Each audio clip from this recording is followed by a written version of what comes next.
I do have a few ideas. On how the Yankees can change things around. Now we're going to do of players that our teams would need. And honestly, I think that this will probably surprise some people, especially you, Chris. I think this will surprise you. I named 5 players who the Yankees could use for next year in order to become a World Series contender again. I'm going to go from 5 to 1. Ladies and gentlemen, welcome back to the FTB podcast. I am your host, Chris Nagulik. Alongside my co-host, Dom Savino, we'll be discussing the week that was.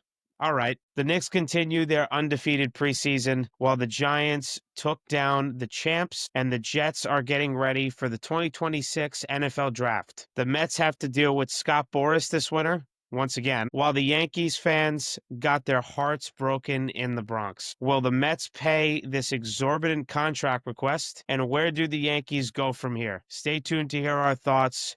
Do me a favor, take a seat. Let's talk.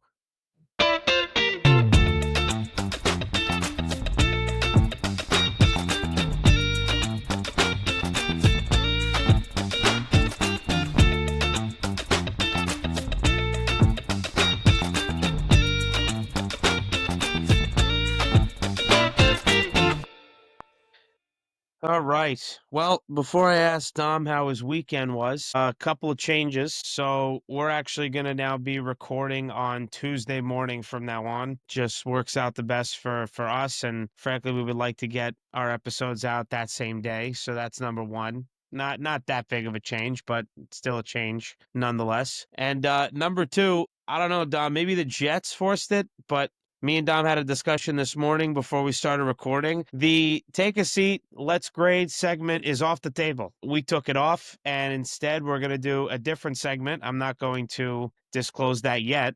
That would be foolish of me. I'm going to let you guys listen to the show and then find out what it's going to be. But what I will say again is the take a seat, let's grade segment is no more. So, yes, Dom's like, very good. Great change. That was Dom's idea. He had a better idea for me, and I honestly liked it, and I agreed to it. So those are the two changes. With that now out the way and said, Dom, how was your weekend? Terrible. As much as I loved having a Victory Friday for once since 2015, if I'm not mistaken. Yes, because that was the last time that the Giants won a Thursday night game. Wow. Was 2015 or 2016, if I'm not remember. It was the Giants against the 49ers when Eli and Odell were still on the team, and Larry Donnell had that game-winning touchdown with 20-something seconds left on the clock. That's how long it was since the Giants had a Victory Friday. But other than that, I feel like shit. So that's why. I haven't been feeling good since the weekend. So that's the reason why I've been having a bad weekend. But other than that, I work, make money, life's good. But, sometimes you just don't feel good. It's okay. Yeah, well, full disclosure, we were supposed to record yesterday. Dom said I'm not feeling good. I got news for you folks. I'm not feeling great either. I mean, we're kind of pushing along. Stomach was killing me Friday, Saturday, and then woke up Sunday morning. Something going on with my throat. I don't know, but I will say there's a lot of different people getting sick. So for the folks out there, for the listeners, the viewers, the watchers, take your vitamins, take some cough drops because there is something going on. My brother was sick a few weeks ago. One of my mom's friends was sick recently. So just try to keep yourself healthy as best as you can. And for us New Yorkers, it's getting a little chilly now. We're approaching the winter. I don't like Tom, it. you work outside on the weekends. Mm-hmm. Yep. Take full responsibility for not bundling up as much as I should have. Yeah, I mean, it's going to be a little warmer this weekend, but for me, my weekend, frankly, wasn't great. I don't know if the Jets are an NFL team. I mean, I'm not sure what they are, but I watched them play once again. They're awful, Dub. They're terrible. Bad. Yeah. So other than that, weekend was fine. Could have been better, could have been worse. It is what it is. You take your lumps and you keep moving forward. So with all that out the way now, we're actually going to once again start with the MLB because, of course, the Yanks offseason has officially begun. They can't, again, like I said last week, they can't really do anything until the World Series is over. But that's it. The Yankees joined the Mets in Cancun, and Dom eliminated from the 2025 playoffs, losing 3-1 in the ALDS series against the Blue Jays. A few things I got to say. Number one, I give him props. As much as Yankee fans do not like the Blue Jays, we don't like the Vladimir Guerrero antics, about him hating the Yankees and him saying, I think it was last year or a couple years ago, he's like, I'd rather die than go on the Yankees. And he said that was an actual quote that he said. Yeah. I'd rather die than go to the Yankees during his Yeah. free agent time. As much as we don't like him, but he deserved it. I'm gonna be that fan today. This was his World Series. He wanted it more than everybody, than any other person on his team, than any other person on the Yankees. He's been waiting for this day, this moment, his whole life. It seems like because it seems like he always hated the Yankees, even when he was younger. So I give him props. This man just signed a $500 million extension over last offseason. So, he had to prove himself, and he absolutely torched us. He torched us in every single way. But it wasn't just him, though. I think we also beat ourselves a lot as well when it came to Max Fried not pitching well, and when it came to Rodon not really pitching that great, when it came to Anthony Volpe going back to his struggles. Meanwhile, I was praising him during the Red Sox series. He went back to his same ways. Giancarlo Stanton, he struggled all postseason. And the funny thing is, Aaron Judge finally showed up. He finally showed up, and no one was there to help him. Not one person. Nope. It was actually sad to see. And then also you still have Aaron Boone changing these lineups. And then you changing these lineups and not making any good changes, making just horrible changes. You have Paul Goldschmidt not playing. You have Ben Rice not playing some games or coming into pitch hit. Trent Grisham, he struggled all postseason. And he was your leadoff hitter. I mean, when you have someone before Aaron Judge and let's say Cody Bellinger and Stanton, you need someone to get on base. Out of all the changes that this guy makes, he couldn't have made one good change when it came to the leadoff spot. It was a whole bunch of things. But at the end of the day, they were just a better team. When it came to hitting, when it came to fielding, when it came to pitching, when it came to base running. I can go on a rant about it, but at the end of the day, that's what happened. Like the series is over. We can't do anything about it. All we can look forward to is the future. And I just hope there's just major changes. There's major changes. I hope Aaron Boone's gone. I hope we have a better roster than next year. I hope Garrett Cole, I hope he's better and somewhat of what we've seen. That's the thing, you don't know because he's older now. So you don't know how these Tommy John surgeries go with older guys. Usually not good. But Garrett Cole is a former Cy Young winner, so you gotta hope that he's been having a great recovery. But yeah, I just want a lot of changes for this team next year. I hope we see a brand new team, honestly. The thing is, Dom, the two things, right? So for starters, out of the two things that you just said now, Aaron Boone will not be gone. I know he won't be, but I hope. Yeah, I mean, I think every Yankee fan hopes that Aaron Boone's going to be gone, but I just don't see.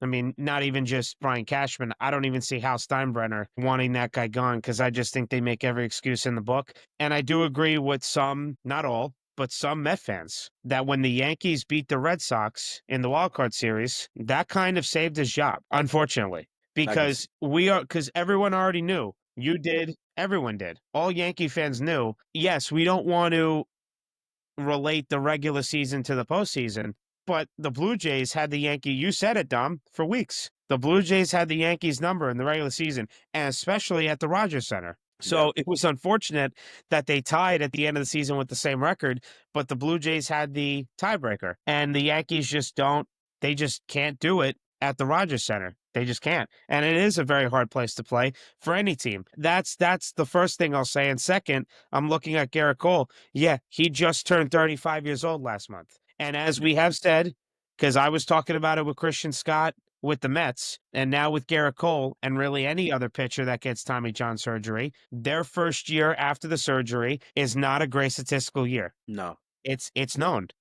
Yeah. So, yeah, like you said, we don't know what kind of season Garrett Cole is going to have, but those are the two things that I wanted to kind of respond to. But other than that, season's over. Yankees are now in the winter off season officially, and we'll see what they do, this upcoming winter. Well, I do have a few ideas. On how the Yankees can change things around. Before we were talking about a segment that we were doing. This isn't the one that we were talking about, but now we're going to do of players that our teams would need. So now I'm going to do the Yankees on who they would need for next year. And honestly, I think that this will probably surprise some people. This list that I'm, especially you, Chris. I think this will surprise you. I named 5 players who the Yankees could use for next year in order to become a World Series contender again. I'm going to go from 5 to 1. Number 5, I'm going to go with Kyle Schwarber. Kyle Schwarber, yes, he is 33 years old, but it seems like this guy is not slowing down. He's also known as just a DH, so we don't have to really play him in the field. 33 years old, hit 56 home runs. 56 home runs in Citizens Bank Park. Imagine if he was in Yankee Stadium as a lefty with his power.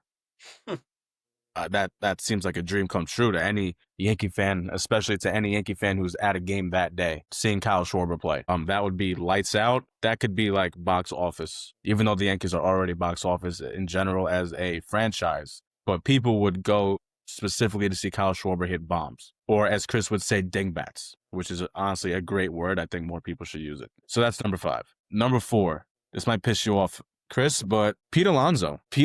And yes, we did talk about our story on our stories. I don't know if people were looking at our Instagram stories saying that he wants a 7-year deal, which is absurd. I wouldn't want to get him for 7, but I was talking to some people, some Mets fans, and I think that's just a year or two too many. If we gave him 2 years, 2 years too many. 2. If we can get him for 5 years, and if we have to spend the money, we spend it, why not? Because Paul Goldschmidt, he's a free agent now. And Ben Rice, we don't know what he's up to. We don't know if he's going to be our future catcher.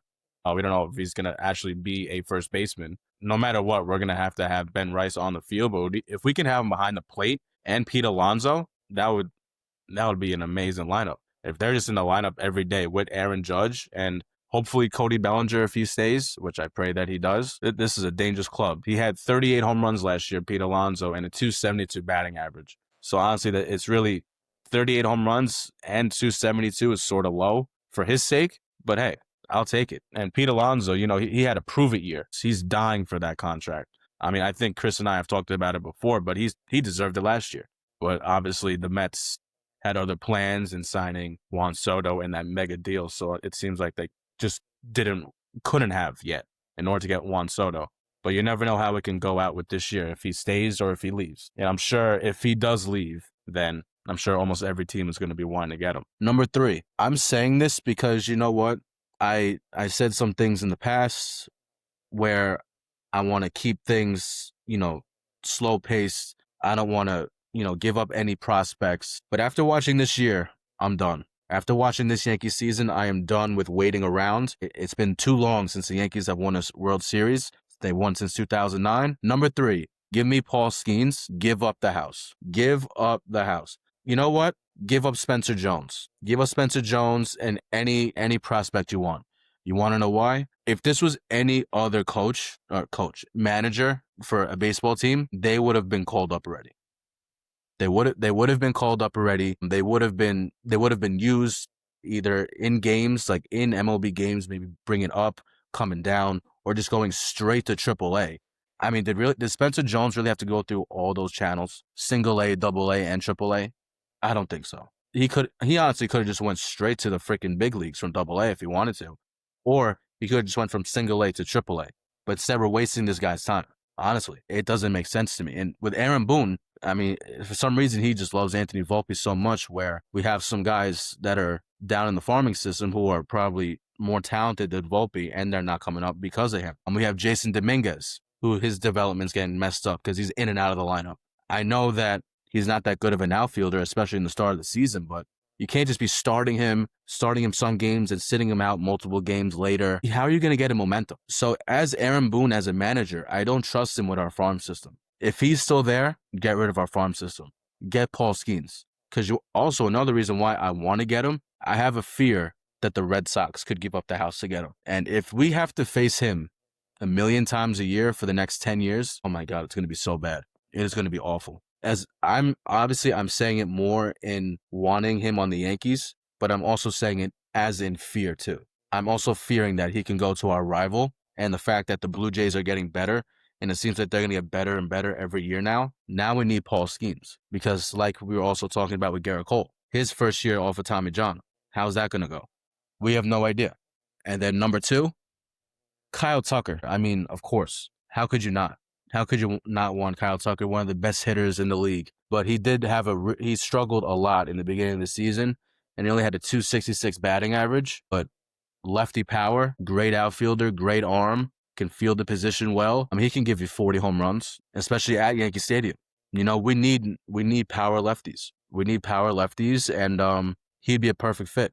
You know, we can get Trent Grisham out of there, or we can get Dominguez out of there, out of left field. So he'd be a perfect fit for us, honestly. But every single team is going to go for him during this offseason. And number one, I hope I don't butcher this guy's name, but I have been wanting this guy. Chris, you probably have an idea of what I'm talking about right now. I have been wanting him for years. And all of my Yankee friends who I've talked to, they know I've been wanting this guy for years before he was even a huge name. Number one, Munetaka Murakami. And if some people who have never heard of him before, they're probably asking themselves, who the fuck is that? Look him up. Look him up. Look him up on YouTube. Look him up on Twitter, on Google, or anything. This guy is a Japanese phenom. They're calling him the Japanese Babe Ruth, and I'm not saying that. Everyone on the internet is saying that, and it makes perfect sense. Go watch his highlights. He plays first and third base. We need a third baseman. As of right now, as of this recording, we do need a first baseman. This guy, in 56 games, had 22 home runs, and he had a 1.043 OPS. If we had this guy at Yankee Stadium, he would be our generation Babe Ruth.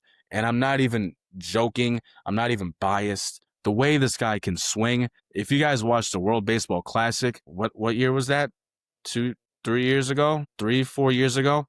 Almost This guy three, was yeah. 4 years ago. This guy is off the charts. This guy has crazy power. Every time he swings, it reminded me of like Hideki Matsui, like hitting a line drive at 1,000 miles an hour. You know, like, I mean, this is how these guys swing. These perfect line drive swings that it's like an art. It literally looks like art of what you're watching. If we get Munetaka Murakami, we're going to the World Series. That's how much confidence I have in this guy. He could carry a franchise. If you put him on the shittiest team, he can carry you. He can carry you to a playoff berth. But obviously that we have Aaron Judge and we have other players around him. If we get him, we are going to the World Series and possibly winning it. And I don't even think that's a hot take.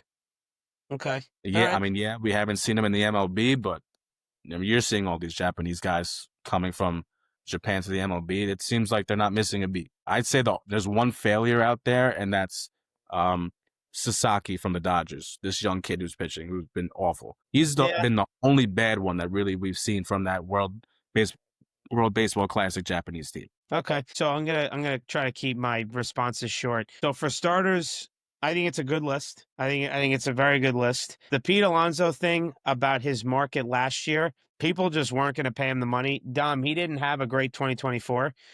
Obviously, he's coming into this free agency with a much better prior season. Statistically, performance-wise, for sure. So it wasn't just the Mets not wanting to pay what Scott Boras was trying to make teams pay for. It was just his market in general. So I think his market will be stronger this year, but I'm going to be touching on the Pete Alonso thing in a bit here. So that's number one. Number two, I do agree with you with the Paul Skeens thing and the Red Sox possibly trading, because I was just looking, and this was the midseason report. So it was the first week or the second week of August after the trade deadline. The Red Sox farm system is still ranked in the top 15. It's ranked 11th. So they still have players that they can trade for Paul Skeens. So that's number two. Number three, in terms of your number one guy, Murakami, yes, he is a great player. He can do well in the MLB, but you do have to come over from Japan to the US. And sometimes for some guys, it doesn't transition or it doesn't translate immediately. It takes a little bit of time. He still has strikeout numbers. He still has whiff rates and he does swing and miss. And that's in Japan. Pitchers in the US are better than pitchers in Japan. So you do have to be weary of him possibly still striking out when he comes over here. Not taking away the fact that he's a fantastic talent. And they have said he's the Japanese Babe Ruth.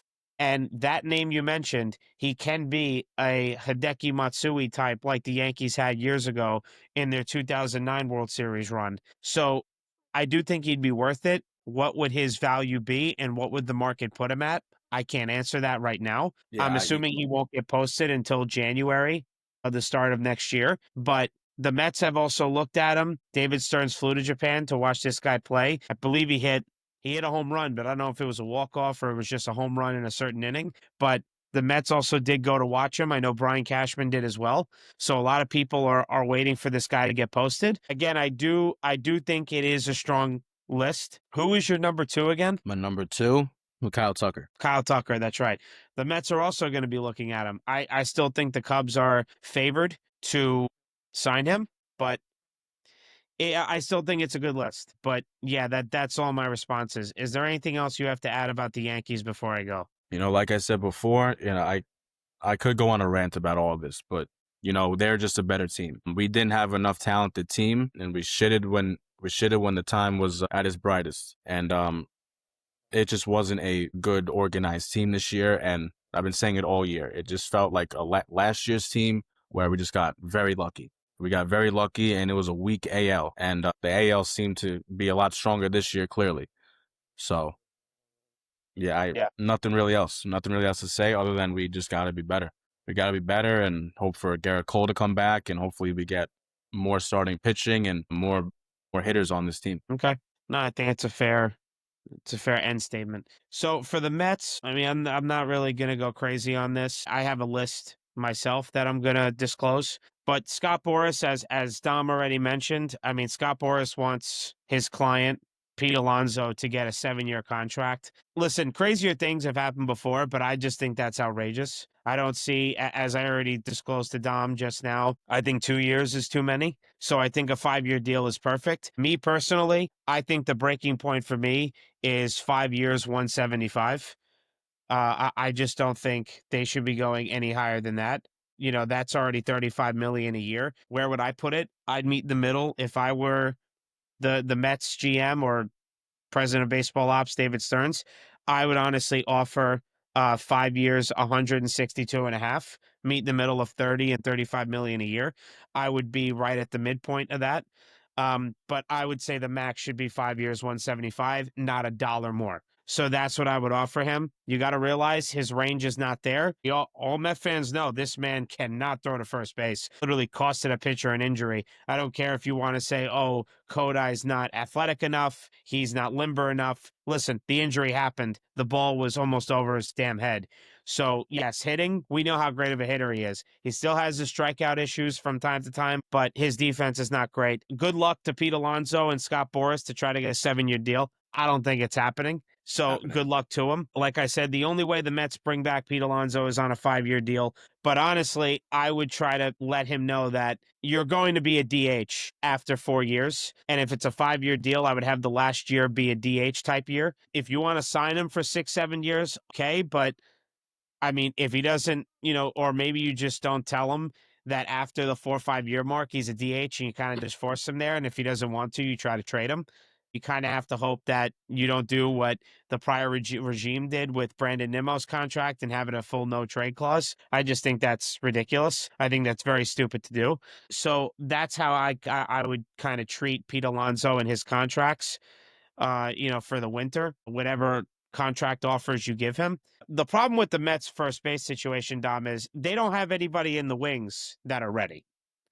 Ryan Clifford is not ready. Ryan Clifford in AAA, 219 batting average, a 754 OPS, 35 strikeouts in 34 games. He's not ready. So they don't have anybody ready to go for first base. Yes, Alonso would be a great fit for the Yankees. I'm not going to lie. I mean, the Subway Series was amped up when Juan Soto went to the Mets, from this past winter going into the season. I mean, if Alonso went to the Yankees, you would see a Subway Series rivalry like never before. 100%. I mean, it would be out of this world, and I would have to get tickets to it because it would just be crazy. And I think Juan Soto would be like, wow, this is actually kind of nice. I'm not the only one that's essentially getting beer thrown at my head in right field. So, just saying, I think it would be insane if he did go to the Yankees. The Mets also can't really block the DH spot because Juan Soto may need to be there sooner than later. He's not the best right fielder, Dom, as you and all Yankee fans know. When he was on the Nationals, when he was on the Padres, they know too he's not the best right fielder.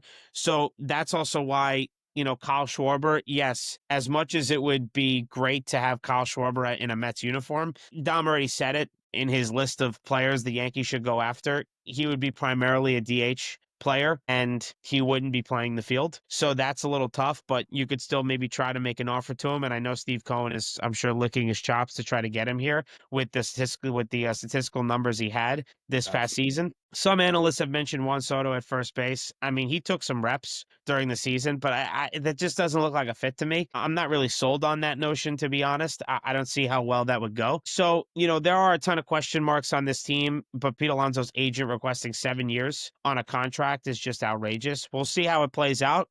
We'll see what his market does. They have a lot of other issues that they need to focus on and they have to address. So last, I'll just give out the list. I'm going to go from honorable mention to number one. This is going to be my list of 6 pitchers that the Mets should target via free agency or trade as a frontline ace starter for the 2026 rotation. Get it out of your head that the Mets are going to get more than one frontline starter or ace. It's not like, as Joe DeMayo put it on the Mets pod, it's not like you're going to get broccoli at the grocery store and they're just there for the taking.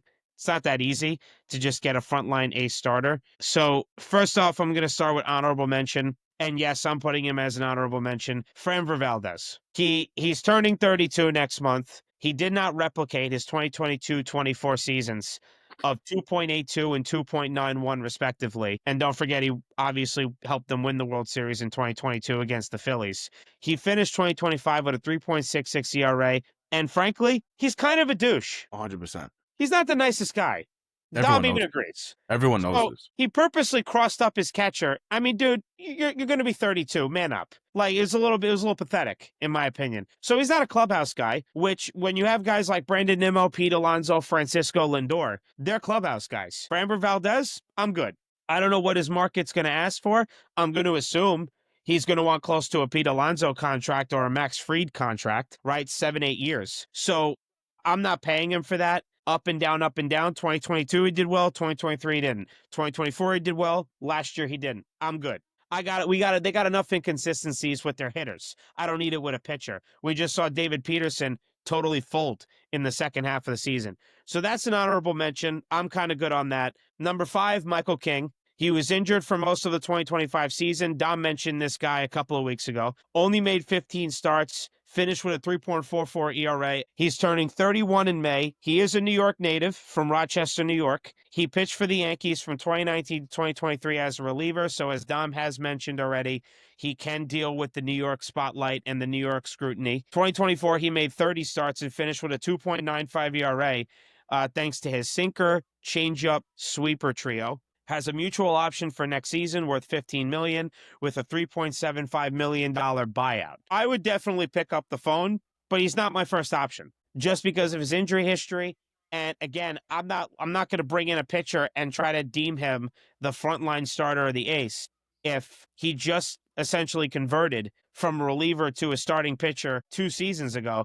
We already did that. His name's Clay Holmes. So I'm not looking to continue to go from reliever to starter on another guy. Yes, he did do well his first year, exceeded expectations for sure, but I don't know. That's why he's placed at number 5. Number 4, Sandy Alcantara. He has 2 years left on his contract at $7.3 million for 2026 and $21 million for 2027, and that's a club option. He turned 30 last month. He's a former Cy Young Award winner in 2022, but he did have Tommy John surgery beginning of October 2023. He missed all of 2024, and he did not pitch well the first half of the year with a 7.22 ERA. That is worse than Frankie Montas or Ryan Stanek. Yeah, it was really bad. Not good at all. Really bad. He did rebound, though, Dom, in the second half with a 3.33 ERA. But here's my question. Which Sandy Alcantara are you getting next year? So, yes. Yeah, it's a big question. So could you, wait the first year and then see how he does the second year, or I should say the last year of the deal, and maybe make the decision during winter 2026 going into the 2027 season? But again, Dom, I hate to say it, we may be looking at a lockout because the CBA is going to be expired. It's going to be Yeah. done, and they're going to have to agree to a new one. So I don't know. Getting a guy with 2 years, you could still do it. I don't think the lockout's going to take forever. I think at some point owners will have to come to the realization players don't want a salary cap. I don't know why they're not coming to the realization. I think it's pretty obvious they don't want one. Bryce Harper made it obvious during the season. I'm sorry, you're still taking a risk. I know he's a Cy Young Award winner, but folks, this is 3 seasons ago. Okay, so let's move on from it a bit and realize and be in the present and realize that hey, this is still a bit of a risk. Could work out. We'll see. Number 3, Mark Scooble. I mean, this would be phenomenal, but this is going to be a freaking haul. If you think Detroit is just going to give up this guy for nothing, you're out of your mind. He has 1 year left on his deal worth $22.5 million, so that's already a good chunk of change for a guy who's got 1 year left on his deal on essentially an arbitration eligible year. He's a Cy Young Award winner in 2024, probably going to win it again this year. Ace of the Tigers pitching staff, turning 29 next month. He's going to cost a lot, as I just said, but if you do get him, he is a must sign guy. You got to extend him immediately, just like you did with Francisco Lindor. Alcantara, you can wait on for a year, but Tarek Skubal, I mean, Tom, it relates to what you said with Paul Skeens giving up the house to trade for him. Have to. That's what it's going to cost. So yes, I don't have to go into how great he would be. He is already great, but that's going to cost a lot. It's going to be a haul. I would still pick up the phone, but I wouldn't. If I were Met fans, I wouldn't bank on the Mets getting him. Number 2, No. Joe Ryan. He'll be turning 30 in June. Has 2 more years on his deal with 2026 costing $6 million. He'll be going into arbitration in 2027, and he finished the 2025 season with a 3.42 ERA, a 3.6 ERA in 2024. But the great thing was that the first half ERA this past season was historic in Twins history. Had a 2.45 ERA, which had not been done in 18 years. I didn't look into it, but I'm sure the last guy who did that was probably like Johan Santana. Second half ERA, however, was a 4.67, so not as good, but still finished the season with a 3.42 ERA. He's a strikeout pitcher, which is nice to see. He had a low walk rate this year, which is what the Mets need desperately, because I'm sure one of the reasons why they fired Jeremy Hefner, their pitching coach, was because the walks were becoming a glaring issue. So him being a low walk rate pitcher is fantastic, but he does get hit hard. And he did get hit hard this past year due to his 55% four-seam fastball usage. So he is heavy on the fastball. And if he doesn't locate it correctly, he gets hit very hard. So that's number 2. And number 1, for the folks who have been listening, watching, tuning into this podcast, I'm sure you know who the number 1 is already, and it's Freddie Peralta. This is my number 1 choice for multiple reasons. Number 1, he's only making $8 million. I mean, yes, Joe Ryan is only making 6, but you still have to go through arbitration the following year. He's got 1 year left, right? So he's got $8 million as a club option, not that much. He did try to negotiate an extension with the Brewers, but it never materialized. Shocker there. As I've already said, the Brewers are not hip on signing guys long term, and they're not looking to spend a lot of money. He finished the 2025 season with a 2.7 ERA. Obviously, the Brewers are still playing now. He did not pitch great against the Cubs in the NLDS recently. Four innings pitched, 3 earned runs, but he had 6 Ks. Another pitcher who has a low walk rate this past year, he's a strikeout pitcher, and he did not get hit hard as much as Joe Ryan did this season. He uses four-seam fastball at 53%, close to Ryan's 55%. He's got a four-seam changeup, curveball, and slider quartet, which were all dominant.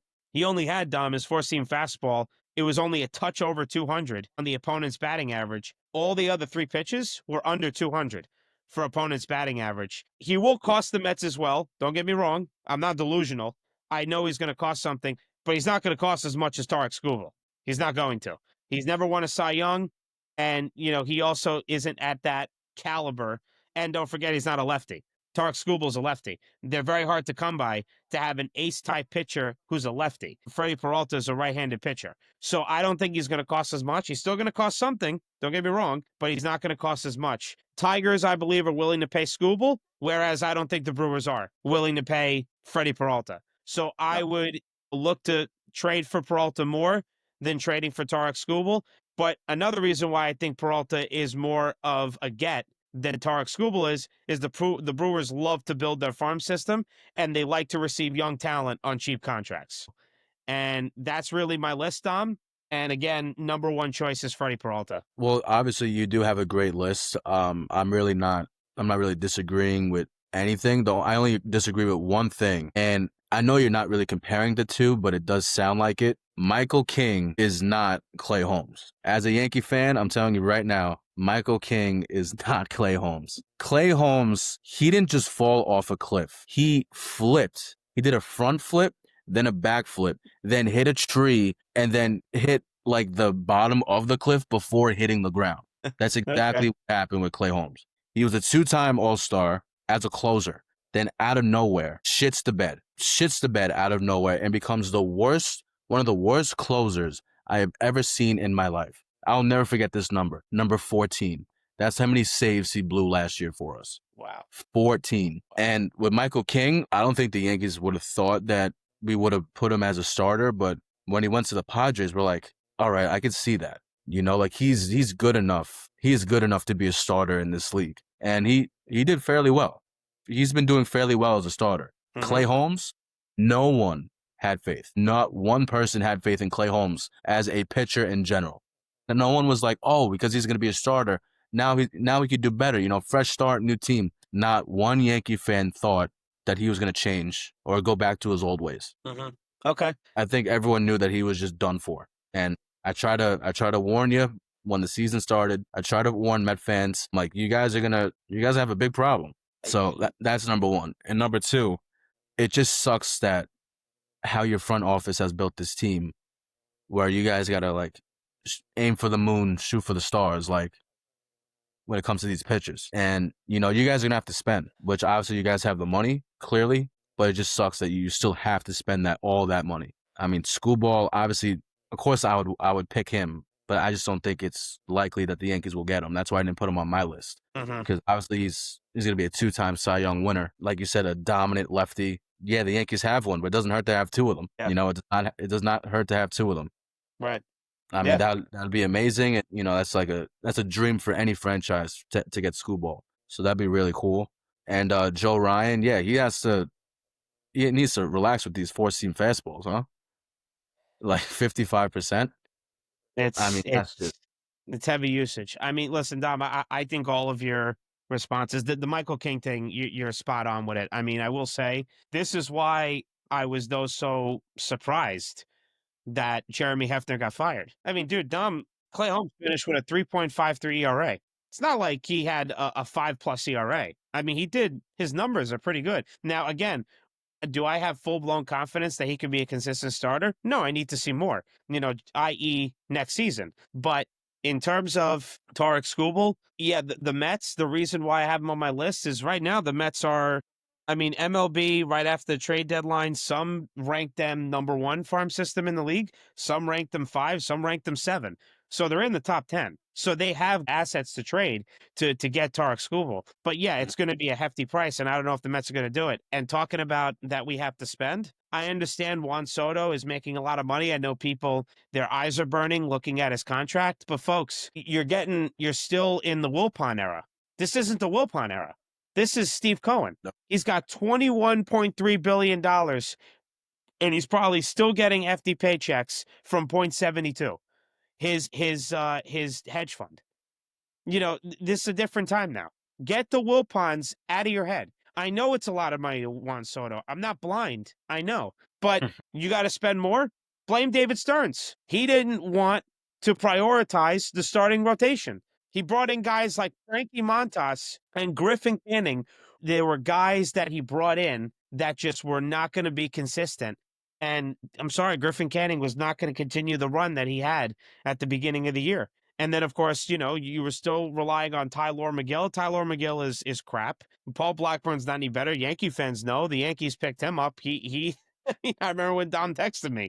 He's like, Paul frickin' Blackburn. This guy's terrible. I know he is. The A's knew. That's why the A's traded him.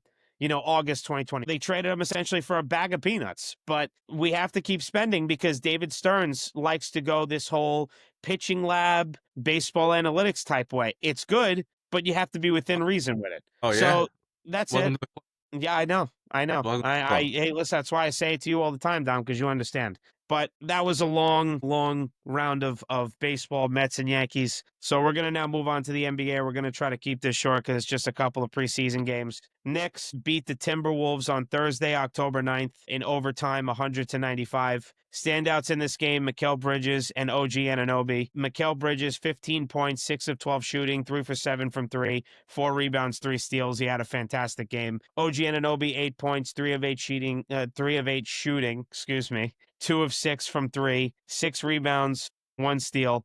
So he had a good game. Jordan Clarkson and Malcolm Brogdon on the court together. It did look effective. I think Malcolm Brogdon, Dom, honestly, I think he's going to get the roster spot. He looked better in this game with a +6 on the court, and he really does look like a true veteran that the Knicks need on their bench. I think it's very important to have one. Landry Shamet, on the other hand, was a -7, a -7 on the court. As expressed prior, the Knicks could keep both and trade one of their young players, but we'll see what happens. I don't know if they're going to trade any of the young players. I frankly wouldn't. So, another guy like Garrison Matthews, he's trying to make the team. He is a good sharpshooter, but I don't know. We'll see what Leon Rose decides on. The roster has to be set by 5 p.m. on Monday before opening night. So that's going to be intriguing to watch to see who makes it.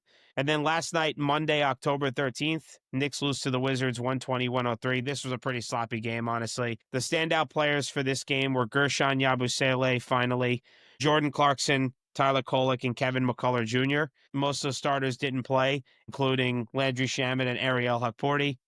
And then obviously the 5 starters didn't play. Also, Josh Hart didn't play. Gershon Yabusele, 23 minutes, 4 of 8 field goal shooting, 2 of 5 behind the arc. So it was good to see him knock down a couple of threes. 5 rebounds, 2 assists, and 11 points. Jordan Clarkson, 21 minutes, 4 of 11 field goal shooting, 2 of 5 behind the arc, 1 rebound, 12 points. Tyler Kolek, Dom, nice. 23 minutes, 7 of 13 field goal shooting, 1 of 5 behind the arc, 4 rebounds, 6 assists, 20 points. I know, again, his 3-point shooting wasn't great in this game, but compared to the other games that he's played in the preseason, this was a lot better. And Kevin McCullough Jr., 23 minutes, 3 of 6 field goal shooting, 1 of 3 behind the arc, 2 rebounds, 5 assists, 8 points. So that was nice to see. Kevin McCullough, again, was injured for a large portion of his NBA career so far after getting drafted.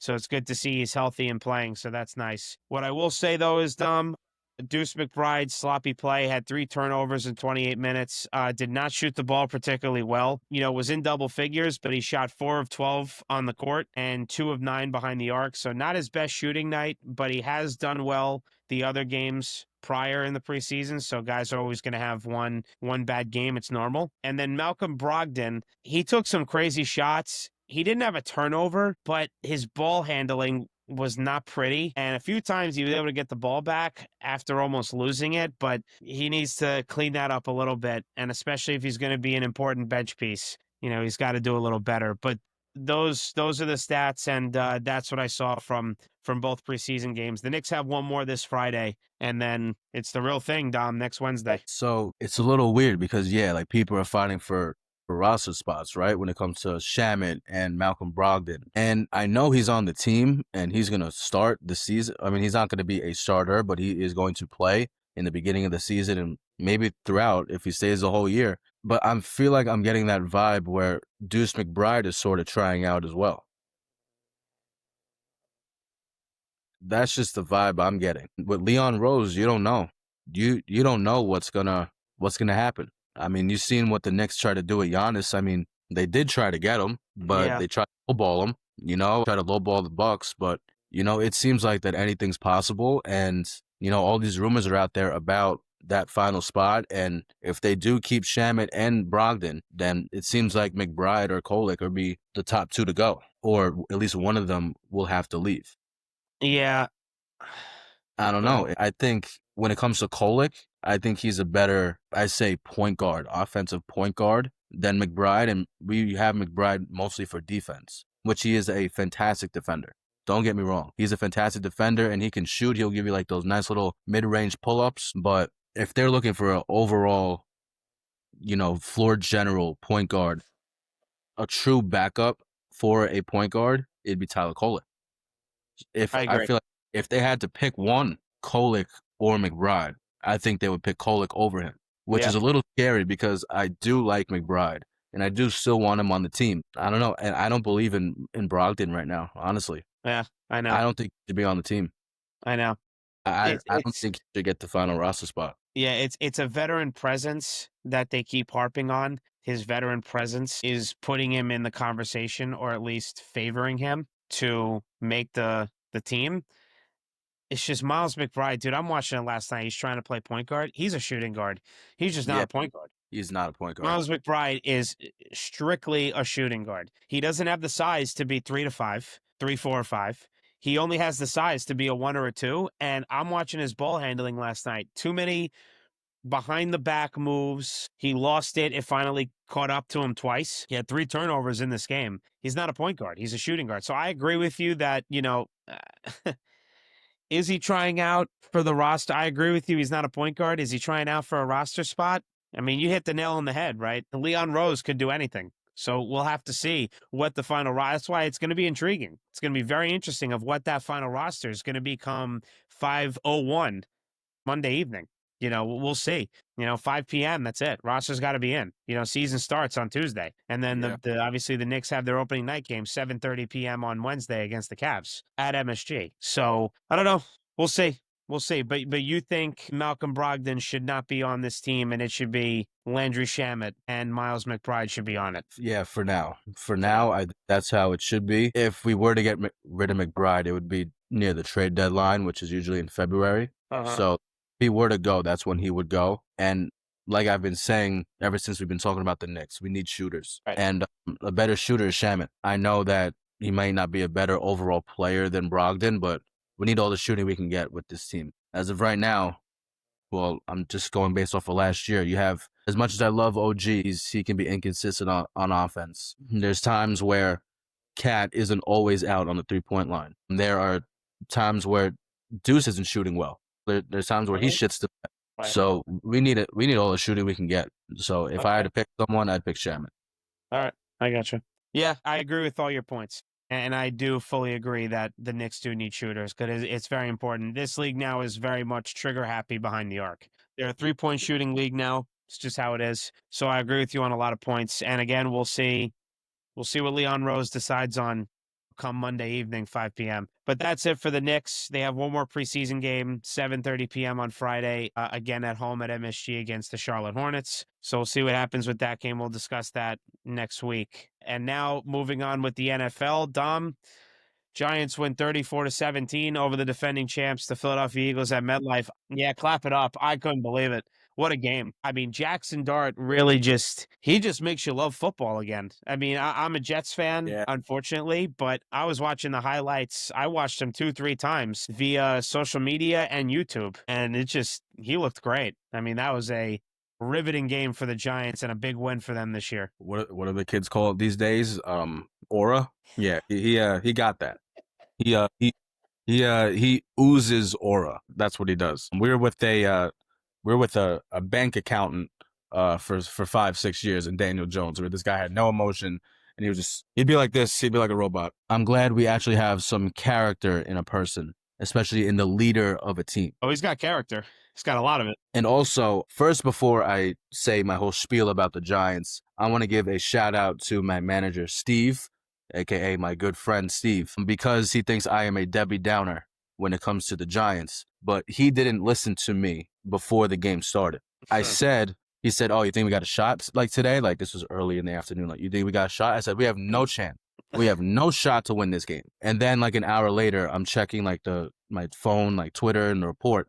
And it said, oh, Jalen Carter's questionable. And I'm like, that's interesting. And then I said, if Jalen Carter is out, then we do have a chance. But if he was in, we would have been in big trouble. Him going up against JMS, he would have ate him up.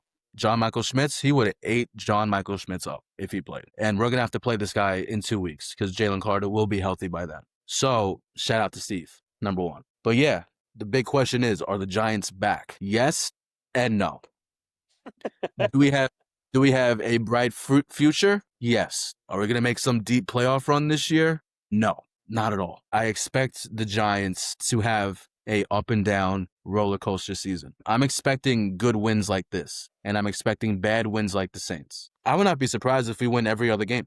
Honestly, these are the two guys leading our offense are rookies, a quarterback and running back. And I mean, I hate to be that guy, but I'm scared for Scannaboo, man. I'm scared. The way he plays is just scary looking. And Jackson Dart. Is Jackson Dart gonna get hurt every game? Is he gonna have to go under the blue tent every single game? It might be a possibility. Honestly, is Daboll gonna flip out on the doctor of the team and gonna get fined every week? It's possible. I'm not Yeah. like the way that they play and the way they use their heads and lower their shoulders. It's just a recipe for disaster. Like I'm scared. I'm scared for both of them, but I hope they're our duo for the next decade, as every Giant fan hopes. But it's just obviously it is fun to watch, but it is also scary. It's just very scary to watch as a concerned fan, as they say. But forget about that. Forget about that. Let me talk about this game because it was an amazing game. It was 34-17. Jackson Dart, 17-25, 195 yards. Threw for one touchdown and ran for a touchdown, and he had a QBR of 90, which is the highest of the year for him. And then Cam Scatterbo had his welcome to the NFL game. He's putting the league on notice. 19 carries, 98 yards, 3 touchdowns. You had Wan'Dale Robinson, 6 catches for 84 yards and a touchdown. And then this is someone who I think that we should have for the rest of the year, in Lil Jordan Humphrey. He was elevated from the practice squad right before the game. If I'm not mistaken, the day of the game, he got elevated to the main roster. I mean, he only had 4 catches for 55 yards, but the way that this guy plays, it felt good having a tall, strong receiver again. Like I have to say it. I'm not comparing him to these players, but it felt like we had like a Hakeem Nicks out there, like a tall, physical receiver who can go up and grab the ball. Those 50-50 balls, he can go grab. That was supposed to be Jalen Hyatt.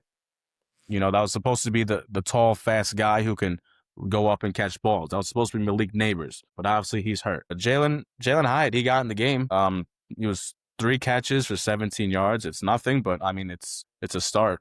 He's gonna have to play. Wan'Dale Robinson, who's 5'8", 5'9", can't do everything. Lil Jordan Humphrey, I think he's 6 foot or probably even taller than 6 foot. So we're gonna need him. Theo Johnson, who's like the size of Aaron Judge. I mean, this guy's ridiculous. But he only had 2 catches for 27 yards on 4 targets. So he's not gonna have a great game every single game. But this is why the Giants, I mean, the rumors are true. They are looking out for wide receivers. They're going to trade for somebody, which I'm pretty confident they are. I will get to that later about this receiver problem. But there's so many other things that happen. Jackson Dart and Cam, they looked phenomenal. Like I said, it's going to be a roller coaster of a season. Now going to defense, Cordell Flott. He looks like a true cornerback 1, even though he's our CB2, but he's been waiting for this time for years. They had him in the nickel the first few years, just like barely playing, like where Drew Phillips is right now. We've had a whole bunch of cornerback troubles over the past few years, and now he finally got his time, and he is showing out. He looks like a real vet, even though he's only been really playing for like 2 years. It seems like he's been playing for 5 or 6, which is how long he's been in the league for, but he really has barely gotten any playing time. So we have like a vet who's hungry and just willing to show out. And this is also a contract year for him. So, he's willing to prove everyone wrong. And I cannot wait to see what he has for us for the rest of the year because he looks phenomenal. And that interception it wasn't even a bad throw by Jalen Hurts. It was just great defense. I'm getting choked up talking about Cordell Flott. Yeah, honestly.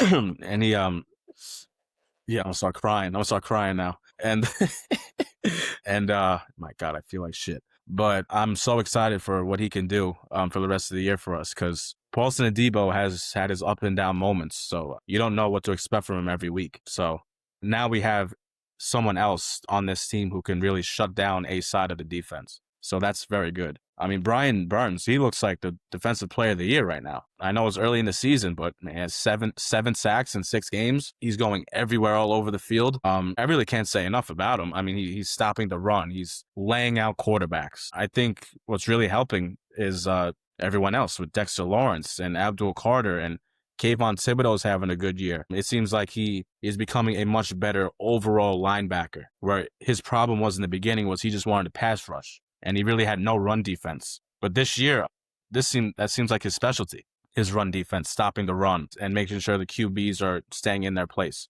He only has 2.5 sacks, but that doesn't really show for what he's doing on the field. He's doing way more than that. He's taking plays out of Brian Burns' playbook. I think, honestly, what has happened this year was Abdul Carter coming to the team, and he really had to push himself. But Kayvon Thibodeau, the reports even before he came into the league were, oh, he's not really a motivated guy. He's not he doesn't have like a high motor. It seems like he does this year. It seems like he wants to stay with the Giants. I'm glad they picked up his 5th-year option, which I'm sure he didn't even know if they were going to pick him up once Abdul Carter got drafted. But he looks hungry. He looks motivated. This could be his best year to date, which I hope that's the case. And, Abdul Carter is getting better game after game after game. He doesn't have the sacks to show it, but he has the most pressures of any rookie, of any defensive player. So, defensive rookie, I'd say. So he's looking phenomenal. Drew Phillips had an incredible game. He's shutting down wide receivers. But like I said, though, he's going to have on and off games. He is going to have on and off games this year. And you know what? It is what it is at this point. I just think this whole team is just going to be up and down. It's going to be a whole roller coaster of emotions this year. And I just want to see competitive football. That's all I want to see. I just want to see competitive football this year. And if we make the playoffs, great. If we don't, that's okay too. Because all I know is that we have a bright future in Jackson Dart, Cam Scatterbo, Malik Neighbors when he comes back, Abdul Carter, our whole defense. We have Brian Burns for another few years. I hope that we extend Kayvon Thibodeau. So this year is just a stepping stone. And honestly, I think Jackson Dart saved both their jobs. Saved both Brian Daboll and Joe Shane. I mean, there's just too much upside. Way too much upside for John Mara or the Tisch family to be like, you're gone. They got their guy. They finally got the guy that they wanted. And that's what Brian Daboll was screaming against the Chargers when Jackson Dart scored in the first drive. That's our effing guy. It's the truth. That's who he wanted. It's just showing to prove to you that he didn't want Daniel Jones at all. He just had no choice. He didn't want Russell Wilson. He almost had a heart attack when Jackson Dart went in the 10 the other day. So yeah, that was hilarious. Honestly, it's he doesn't hide his emotions, Brian Daboll, which is funny. No. He means what he means. Everything that's coming out on Twitter and Instagram is true. I don't think anything. He tries to hide things in the post-game conference, but when the game comes out, his true emotions show, and he can't hide it, which is honestly hilarious. But now we got to play them in 2 weeks. This week we're going to play the Broncos, then we got to play the Eagles again, and at Lincoln Financial Field. And they're going to be more hungry. They've seen what the Giants can do. They're not going to take it for granted. Granted, Jalen Carter's going to play. Saquon, I'm sure, is not going to have a horrible game like he did this past game. I don't think Jalen Hurts is going to miss these big throws like he did on Thursday when he missed that wide open touchdown pass to Devonta Smith. That would have been like 86 yards or 88-yard touchdown. He was wide open. I couldn't believe he missed that. I was shitting myself. I couldn't believe it. It was just luck, honestly. Just luck, because I honestly thought that Devonta Smith slowed down. If he just kept on going, if he didn't slow down, it would have been a wide open touchdown. So I'm happy about that. But enough about that game. I'm glad the Giants got a W, but once again, we're going to have a roller coaster of a season, so fans, buckle up. So now I got another list for you. I'm seeing all these reports about the Giants trying to get a receiver. Ryan Dunleavy reported an hour before we started recording saying that this is going to be a real thing, that the Giants could trade for a receiver. And before I get to my list, there is one person that I'm seeing all over the place. Either the fans want to get or the analysts are seeing that this is a possibility. Jerry Jeudy. I do not want this man on our team. If we got him, let's say 4 or 5 years ago, I'd say I'm all for it.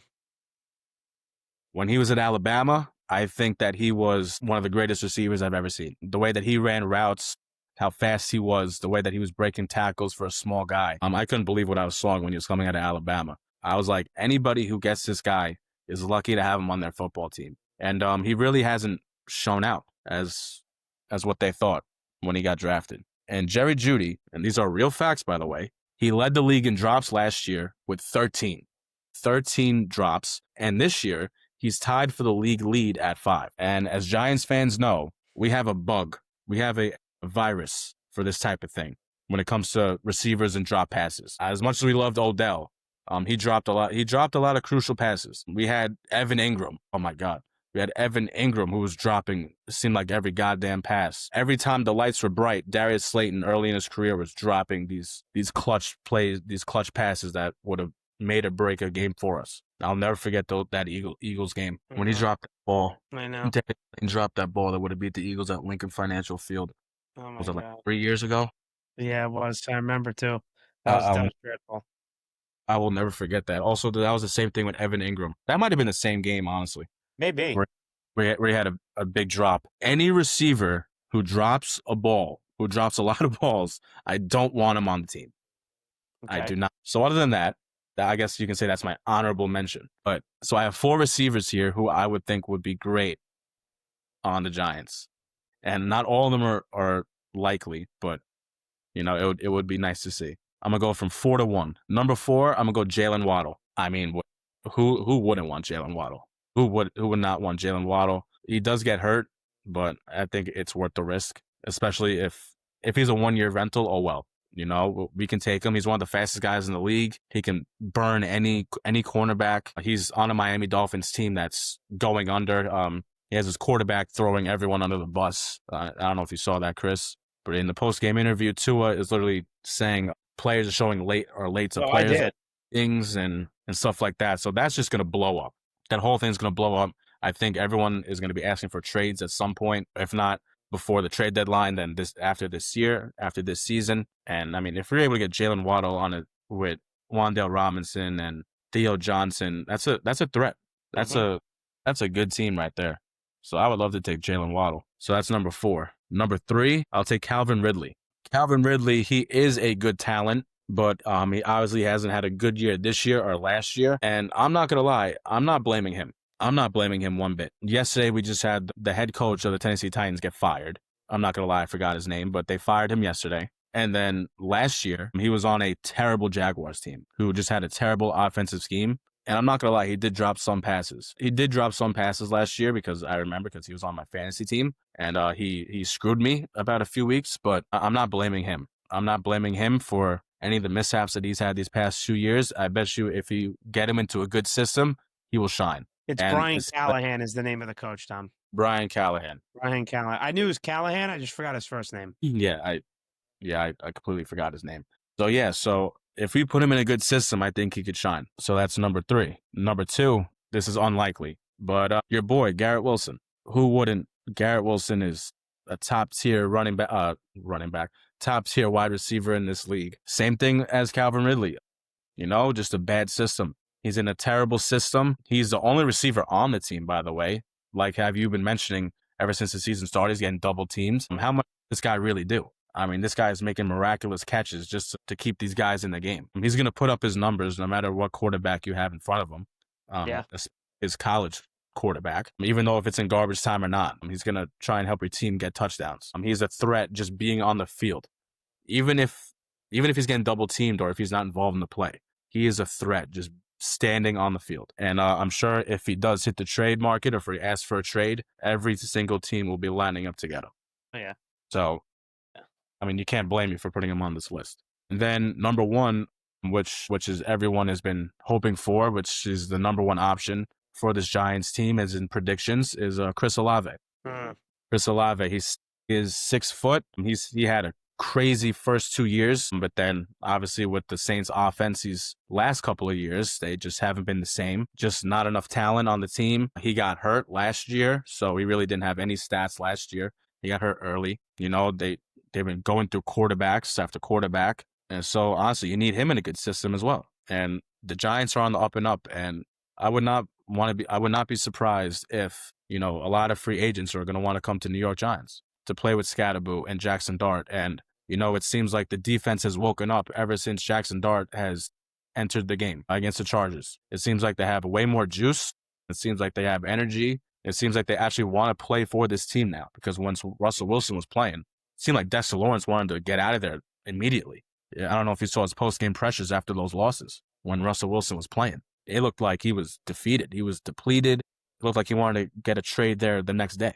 But now he seems happy again, and he's showing better numbers. But hey, we need a receiver. We need a receiver, and hopefully it's one of these guys, and I hope it's not Jerry Jeudy. I don't see the Giants going after Jerry Jeudy. I mean, Garrett Wilson, that's an interesting one, right? Because he just signed his contract extension. The Jets, I think, would be a bit foolish. I think it would behoove them to try to trade a guy that they just extended over the summer. And you're right, he does still get his numbers, don't matter who is under center. He's got his 3 seasons of 1,000 yards each. So every year he's gaining 1,000 yards or more receiving, and you could say some games are stat padding, whatever, whatever. I got news for you. When you're in free agency in March and you're looking at guys that can join up with Garrett Wilson, you look at Garrett Wilson's stats. Don't matter if it's stat padding or it's in a clutch moment or in a big game. Stats are the stats. That's what they are. So Garrett Wilson, for the Jets to trade him, that'd be something else, especially I shouldn't even say cross town because they play in the same stadium, but I'd be on the other New York team. That'd be something else. I mean, Breece Hall could get traded from the Jets. He's already expressed that he wants to stay here, but we'll see. And then I think Chris Olave is the good option. I think that is probably the most likely or the best choice for the Giants. I know we talked about DJ Moore, Dom, last week off air. That would be something, but I just don't see the Bears trading him, especially with a young quarterback under center and Caleb Williams. But I think that's a strong list. I think that's a very good list. And I agree with you. I would try to stay away from Jerry Jeudy. Yeah, obviously DJ Moore would be cool, but honestly, the Bears are doing good. I mean, they just Yeah. won last night. Right. They just won last night. I think they're 4-2 right now. Yeah. Which I don't think anyone would have thought. So I mean, that's pretty insane. And then also for Chris Olave, I mean, it's just a bad system the last 2 years. Yeah. As of right now, he has 39 catches for 342 yards and 1 touchdown. I mean, the 1 touchdown, you can't blame him. I mean, you don't really have a good quarterback under center. And then 2024, he got hurt last year. He had 32 catches for 400 yards. That was it, and 1 touchdown for the whole year. And then this is where he really shined in 2022 and 2023. 2023, he had 87 catches, 1,123 yards, and 5 touchdowns. I mean, that's pretty great. Yeah. I mean, obviously, we would like the touchdown numbers to be higher, but I mean, if you have those yards, you're definitely being a big factor on your team. And then his rookie season, 2022, he had 72 catches for 1,042 yards. So Yeah. Those are big game numbers. Yeah. He'd be a perfect fit for this team. And I mean, I pray that Malik Neighbors is somewhat the same. Yeah. It'd be really hard. I mean, I know. For his ACL, what is his MCL? He had turf toe. This guy needs a new leg. I know. Well, we'll see. I hope he comes back and, he's either the same guy or he's even better. Yeah, he's a generational talent. I know. And he's going to be a big piece for the Giants in the wide receiving room going forward. I'm sorry, one more thing. My God, the report came out, I think, yesterday or 2 days ago. The Bills, they live in the tundra. They basically live in Antarctica, right? It's so freaking cold over there. I don't know how people live there, to be honest with you. They're putting in grass, but MetLife Stadium can't. Is the new stadium Hold on a minute. Big question here. Is the new stadium going to be covered? I don't know, but allegedly they're putting heaters under the grass. I don't know if it's going to be indoor or not, but really in the Ice Age, you can have grass, but in MetLife Stadium in New York City, you can't have grass. How does that make sense? I don't know. I have no idea. And we have more money. The heaters thing, I'm just curious if they're going to have a dome, but probably not if they're going to have heaters, because then what's the point of having a heater if you have a dome? Just for the grass, just so like the ice melts, I guess. Right. And that's one team paying for that, no matter how much the grass is. I don't know how much grass is. I'm not a grass guy. But we have 2 franchises that play in the stadium. You can split the cost. Listen, dude, it's still getting run by the city, and they'll obviously have to, it's going to be a municipal type thing, and it's going to be a certain tax loan that's going to have to get paid off. Sure, taxpayers are essentially helping pay that off. How else is the city going to get the money? And how else, these owners are going to try to pay it off? It's going to take years and years and years, but I don't know. We'll see. We'll see what they do. And also, so you can have natural grass on the field for the FIFA World Cup, which lasts 5 minutes. And then you're going to take it right off? You sound very annoyed by this. Yes, because all of our players are getting hurt. I know. Hey, I'm with you, Every bro. single player is getting hurt. I know. I watch. I see. I know. I respect the passion, and I'm right with you, man. How do you not put grass on the field at MetLife? I get it. I'm with you 100%. I know. The World Cup's last 5 minutes, and they're going to just yank the grass right off. Well, yeah, because listen, Dom, I played soccer. I mean, yeah, there is a big difference between, it's grass and turf. But 100%, yeah. I played on Yeah, I played on a bunch of turf fields, throughout my days and my years of playing soccer. But listen, that's just what I'm sure. If it was turf, I'm sure they'd be like, "Well, we're not going to have the World Cup then in the U.S." So I don't know. What can I tell you? This is just what they agreed upon. But all right, well, I'm gonna get on to the Jets part here. Sounds like Yeah. you really put your passion out there for grass. So talking about the Jets. They're just dog shit. They lost 13-11 to the Broncos in London. Dom actually woke up early for this one. God knows why. But third time in Jets history, they have started 0-6, 2020 and 1996, as we've already gone over the 0-5 starts last week. But 0-6 is the third time in their history. They are still the only team to not have a win this season. Congratulations. Aaron Glenn continues to be the worst first-year coach in Jets history. But on the contrary, the defense actually had their best game. But Ahmad Gardner continues to enhance my hot take because he just continues to get beat. He's going to continue to be viewed as overrated and overpaid so long as he keeps getting beat and wide receivers just totally manhandling the guy. He's the best player in the Jets secondary, but with their consistent deficiencies, he needs to play better because they don't really have a lot of good players in the secondary currently. Jabian Sherwood had his best game this season, I will say, with the pass deflections and actually doing well in his spot in his area for linebacker and the coverages. Jarvis Brownlee, who they traded for from Tennessee, he made an impact immediately on the new team by punching the ball out of Troy Franklin's arms and recovering a fumble miraculously. They finally got their first turnover of the season, Dom. It took 6 games to get it done, and they finally got it. And on the first drive of the Broncos, they finally got a turnover. Jermaine Johnson was dearly missed. It was pretty obvious. He was an immediate impact on the pass rush and also on the run game. So that was great to see him back and healthy. Brandon Stevens did much better in this game, I will say. He forced a offensive pass interference, so he actually looked a lot better in this game. Yeah, he gave up his yards, but Broncos really only scored 13 points. So defense did a lot better. Offensively, I thought I was watching Pop Warner football. Not really sure what I was watching. The last play in the first half made absolutely no sense to me. And I will admit, Aaron Glenn did admit it yesterday morning in the presser that he should have gone for a Hail Mary and let the clock go down to 3 to 5 seconds. I mean, when you're 0-5 and you're going nowhere on the season, I mean, you might as well try any play possible to the end zone and let the play clock go down. I mean, it's just the play clock was 10 seconds ahead of the game clock. I paused the highlights on YouTube and the play clock was 35 seconds and the game clock was 25 seconds. So there was no reason to not have a play, drawn up to have a Hail Mary. I mean, even Garrett Wilson was so confused that he was talking to Aaron Glenn aggressively about Yes. how, dude, I don't know what the hell we're doing here. Why aren't we running a damn play? Again, Aaron, you're 0-5. Just run the play. You got nothing to lose. I don't understand. You're not even going to get fired after your first year, most likely. Even if you go 0-17, which also really looks more likely than you getting fired after the season.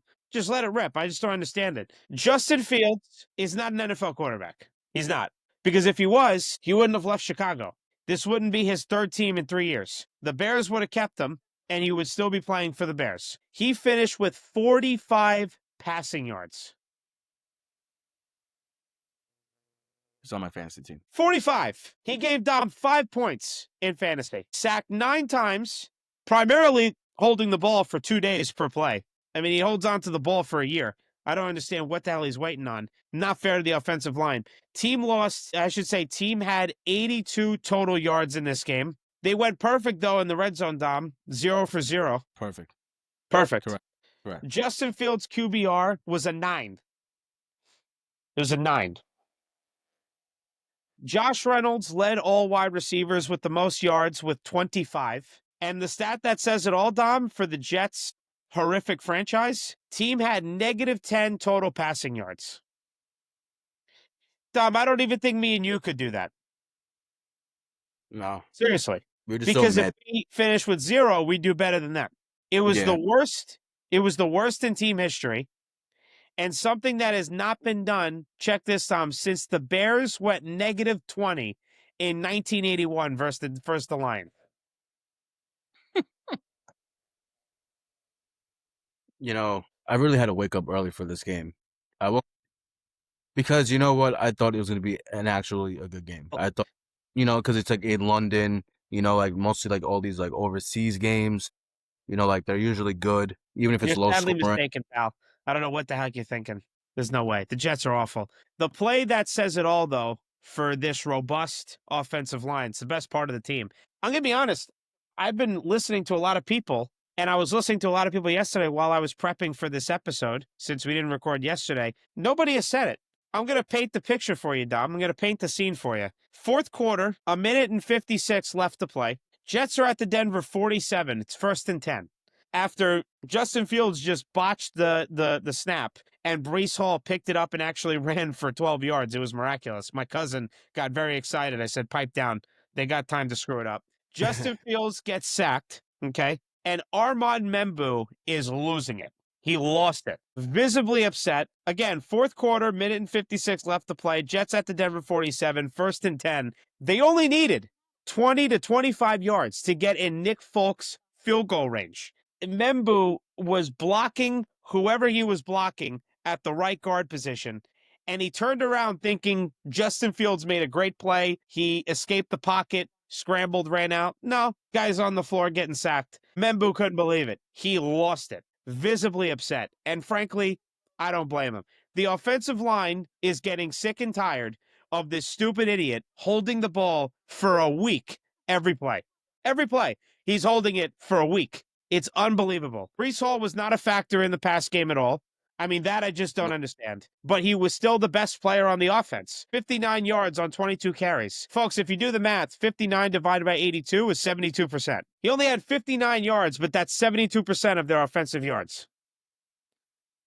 I should say, forget about offensive yards, their total yards. Like I said, the Jets only needed 20 to 25 yards to get into field goal range for Nick Folk, but instead they went for it on 4th and 8 on Denver 44. Fields got sacked for negative 12 yards and lost the game. Aaron Glenn did not think Nick Folk could hit a 60-plus yard field goal. You thought Justin Fields was going to get a first down on 4th and 8? Have you been watching the fucking game? Are you kidding? Nick Folk has been hitting every field goal. I don't care if it's 70 yards out. Kick the ball. Kick it. Justin Fields looked like shit. Did you read the stats, pal? Negative 10 on offense. Kick the ball. I do not want to hear Aaron Glenn mention the 1-15 Lions anymore. Don't want to hear it. We don't give a fuck about it anymore. You're not the defensive coordinator of the Lions. You're the head coach of the Jets. Move on already. Dan Campbell is a very good coach, and he's got the persona that, frankly, Aaron Glenn can't even borrow.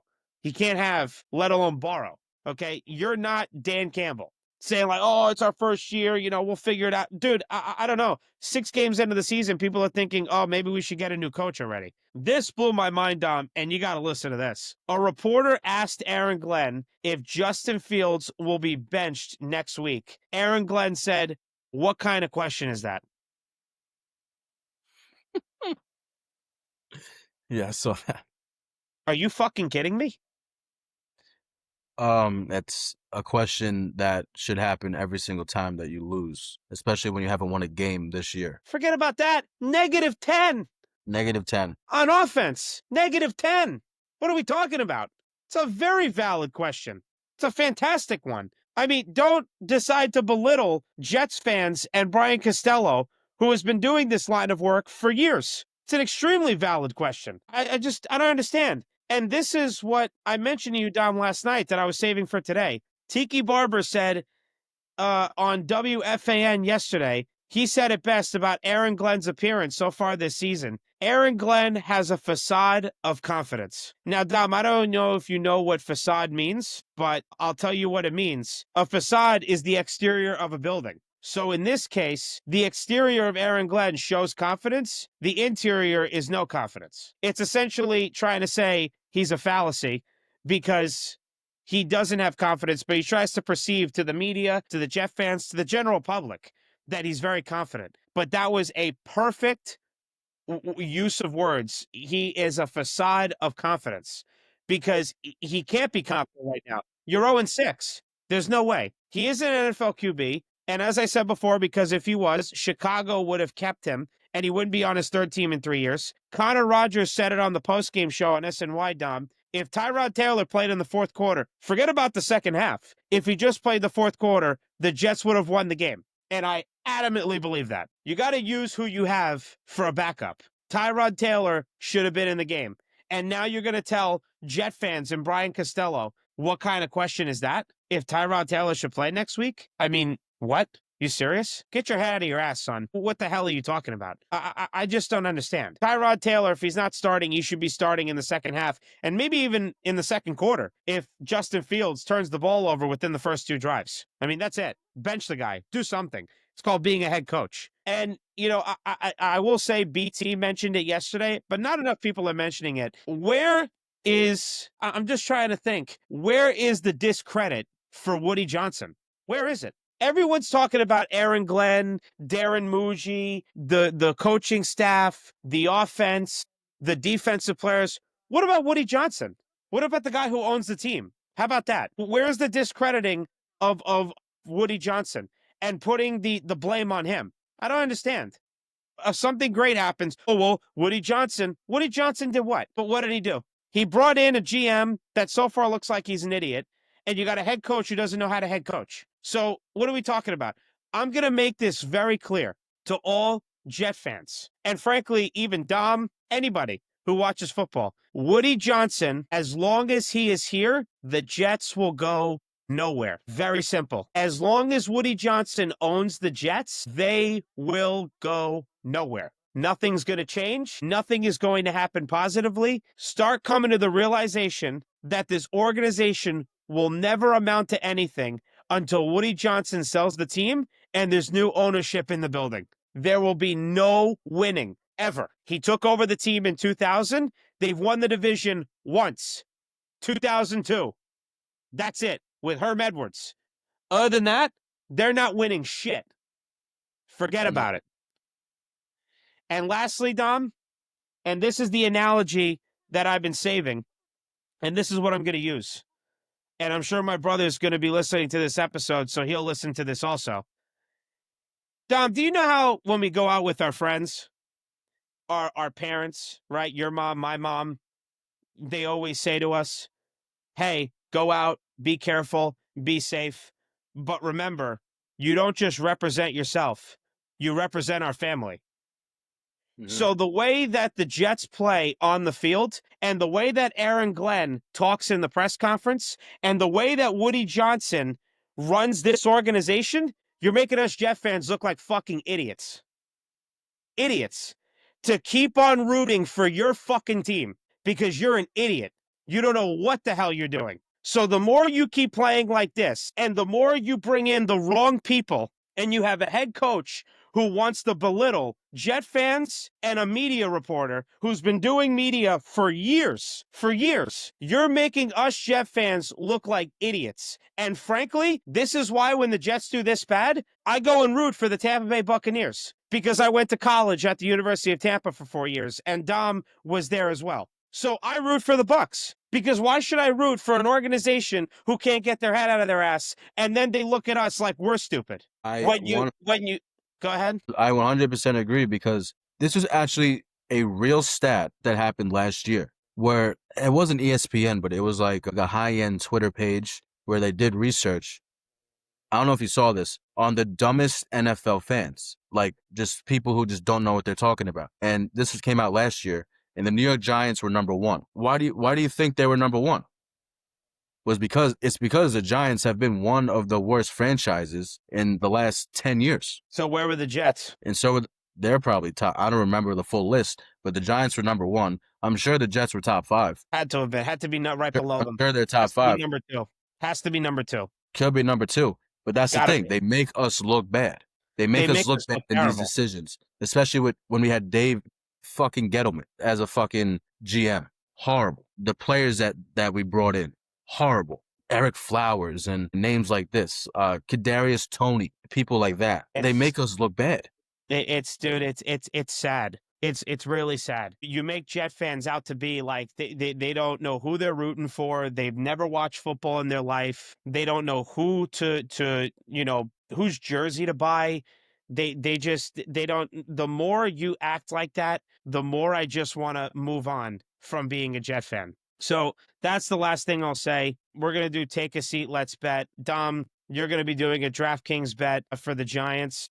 And what is your bet for this upcoming Sunday? So you asked this before. You're like, I don't know why Dom was like getting up so early to watch this game. Well, there was two reasons why I watched the game early. Like you said before, well, like I said before, I had Justin Fields as my quarterback, and my receiver was fucking Cortland Sutton, who gave me 2.7 points. My team is in shambles, by the way. I had to have him because Lamar's out, and Brock Bowers is out, and also Egbuka got hurt over this weekend. So my team is in shambles. Obviously, Sutton has been playing well. He has been playing very well, so I'm really not going to bug out over him. But I think that is going to be plus 900. It's plus 900 for 2 touchdowns for Cam Scatterbo. Mm. At the time that I placed the bet, which was at I think at 10 o'clock, 10 a.m., it was at plus 900. So I did plus 900 for Cam Scatterbo, 2 touchdowns. And for 1 touchdown, Cortland Sutton, it was plus 160. Those are the bets that I'm going to do for this Giants versus Broncos game. Obviously, they changed with the live betting and everything. But as of October 14th, around 10 a.m., that's what it was. So Okay. I'm going to go with 2 touchdowns for Cam Scatterbo and 1 touchdown anytime for Cortland Sutton. Okay. I think that's a solid bet. For me, I do FanDuel, right? So for the Jets Panthers game, I'm taking Panthers 5.5. I think they're gonna beat the Jets by more than that. So I'm going to say Panthers minus 5.5 plus 164. The Jets offense is terrible, as people know, sitting at 20th overall for the total offense. Passing offense is 29th in the NFL. Panthers passing defense is 10th in the NFL. And the rushing offense for the Jets is third, but the Panthers' rushing defense is in the top half of the league at 14th. So I think Panthers minus 5.5 plus 164. That's one bet. Panthers under 30.5 points. That's plus 450. But the Panthers' 3 wins, they scored 30 on the Falcons, 27 on the Dolphins, and 30 on the Cowboys. Who the Cowboys, they have the worst defense in the league. And Jets' total defense so far right now is 22nd in the NFL. So I think the Panthers can get over 20-25, but I think they stay under 30. And Jets total points, I'm going to go under 20.5. This was at minus 113. Their offense last week versus the Broncos looked like the inception of the New York Jets, looked like they just got created last week. And the Panthers are in the top half of the league at 13th in the NFL for third down defense. The Jets honestly may punt on third down in this game. Who knows? Since they're 28th in the league at 34.4% conversion rate. And Rico Dowdle, anytime, I'm going to say he actually gets 2 TDs. And the Jets rushing defense is 27th in the league. So I'm going to say those are my bets. That bet has not come out yet. We'll see what they put it at this weekend. But I would bet Rico Dowdle 2 touchdowns. Because again, the Jets rushing defense is 27th in the league. Last segment here, Dom. Take a seat. Let's predict Giants at Broncos. Who you got? I got the Giants. I have the Giants going. It will be 20-17. 20 to Okay. 17. Honestly, it's just because of their defense. Obviously, the Denver has an amazing defense, but they didn't look that great last week. Honestly, they really didn't look that great. Even just as a whole team, even their offense obviously did not look good either. So the Giants do have a shot. And with the way Jackson Dart has been playing right now, like I said earlier, I know it's going to be a roller coaster of a season. They could win every other game. They could win a game and lose a game, or win 2 games and lose 2 games. But I'm very confident in what I saw on Sunday morning that the Giants can defeat the Denver Broncos. And Bo Nix, I mean, he looked good in the beginning of the year, and now he's deteriorating a little bit. And Yeah. with this Giants front four, Kayvon and Abdul Carter and Brian Burns and Dexter Lawrence, that's a threat to any team, no matter how good you are. Okay. So 2017 Giants at Denver. Remember with the altitude, it's going to be a little tough, but Yeah. I think that's a safe answer. I think they could pull it out with 20 points and beat them by 3. Jets Panthers, that's a loss. They're going to go 0-7. Panthers just beat the Cowboys. The Falcons just beat the Bills, and the Panthers didn't even let the Falcons, score a point. And don't forget, total defense, Falcons are number 1. Yep. So the Panthers have shown that they can play, and Rico Dowdle looks fantastic. I've already told you all of the numbers for Jets offense and defense, so I'm going to say Jets lose this one. It's at home, obviously against Carolina, but what does that matter? Jets can't play football, whatsoever. So with that being said, in terms of what the score is going to be, I'm going to say Panthers 28, the Jets 17. Maybe the Jets, get some sort of momentum at some point, but I think they're just going to do as they always do, except for last weekend. I think they're going to they're going to stat pad. So I'm going to say Jets lose 28-17 at home against the Panthers. Anything to say before I wrap up today's episode? Absolutely. I found the actual stat that I was talking about. JPA football, July 25th, 2023. It's like this. Yep. JPA football. Giants fans were ranked as the least intelligent fan base in the NFL, according to a study done by gambling.com. Bills fans were ranked as the smartest. So I'll go down the list really quick. Okay. From smartest to dumbest. Mm-hmm. Bills, Browns, all right. Mm-hmm. Buccaneers, Chiefs, Packers, Cowboys, Rams, Texans, Dolphins, Broncos, Colts, Saints, Raiders, Lions, Jaguars, Chargers, 49ers, Eagles, Commanders, number 20 Bengals, 21 Falcons, 22 Panthers, 23 Patriots, 24 Seahawks, 25 Steelers, 26 Ravens, 27 Cardinals, 28 Titans, 29 Bears, 30 the New York Jets, and 31 the Minnesota Vikings, and number 32, dead last, the New York Giants. Okay, I was close. I thought wasn't they making were the second dumbest. They were third. Congrats, you did better, I guess. I wasn't making this up, by the way. No, I didn't think you were. Yeah, so July 25th, 2023. Yeah, there you go. I mean, it makes sense because the way that the Jets conduct themselves, they make us all look stupid. Yeah, for me, Jets are staring at the number 1 overall pick in the draft. We're very excited for the Knicks to play next week. Thank the Lord, basketball's coming back because that is so important right now for our mental psyche in New York sports. And Mets and Yankees, they have a very, very important offseason ahead of them. So that's really all I got. Dom, are you good? Yeah, let's go get Babe Ruth, shall we? Let's go get him. Let's go get Japanese Babe Ruth. Let's go get Japanese Babe Ruth. I'm ready. I've been waiting for years and years, and if he does not come to the Yankees, I'm going to break my Mac. Well, I'm going to throw it across the wall. That's going to do it for us today. Thank you to everyone for tuning in to today's episode of the FTV podcast on either YouTube, Spotify, or Apple Podcasts. Be sure to like this episode and subscribe to our YouTube channel so you never miss any of our shows. See you folks on Tuesday. Peace. Thank you, everyone. Appreciate it.